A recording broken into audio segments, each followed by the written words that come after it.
Mainit ang patutsadahan ng mga vice presidential candidate 4 na araw bago ang kanilang debateng inorganisa ng COMELEC.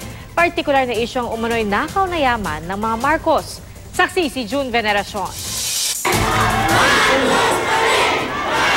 Kung sa mga taga-suporta, magandang puhunan para sa vice presidential run ni Senador Bongbong Marcos ang nakaraan. Sa mga kritiko, animoy multo itong humahabol sa kandidatura ni Marcos at balang nagagamit ng ilang katunggali para ipambuta sa kanyang kampanya. Dapat daw isauli ang umano'y nakaw na yaman ng mga Marcos na ayon sa PCGG ay nasa hanggang 10 bilyong dolyar. Kung merong anumang ninakaw, dapat ibalik. Ayon sa datos, meron marapat na dapat kung nalalaman nila kung nasan, ibalik yon at hindi sila dapat kakumplot sa patuloy na pagtatago nun. Hindi naman para sa akin yon, hindi naman para sa amin na mga katunggali sa politika. Pero para yun dun sa mga biktima ng human rights violation. Lahat yung mga bagay-bagay na yan ay hinuhusga sa korte. Kung ano sabihin ng korte, yun ang utos nila, yun ang gagawin namin. Ang kapartido ni Marcos sa nasyonalista, pero katunggali rin sa pagka-vice-presidente na si Senador Alan Peter Cayetano, sinabing hindi dapat isisi sa anak ang kasalanan ng ama.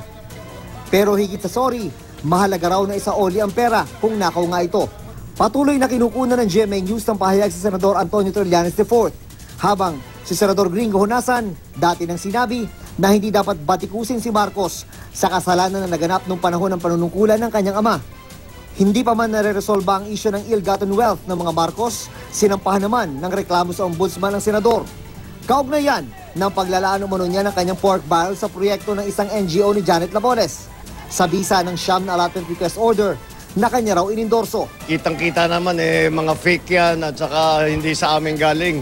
Panahon ng kampanya, siyempre ginawan tayo ng kung ano-ano. Tulad ng mga vice presidential candidate, abala rin sa kampanya ang ilang kandidato sa pagkapangulo. Walang aktibidad ngayon sina Senadora Miriam Defensor Santiago at Grace Poe. Si Mar Rojas, nanduyo sa mga nagtatanim ng kalamansi sa Oriental Mindoro. Si Vice President Jojo Marbinay na nasa Cotabato City nakipagpulong sa tribal leaders ng Mindanao. Nasa Davao naman si Mayor Rodrigo Duterte bilang guest speaker sa magtitipon ng mga civil registry personnel. Ako si June Veneracion, ang inyong saksi.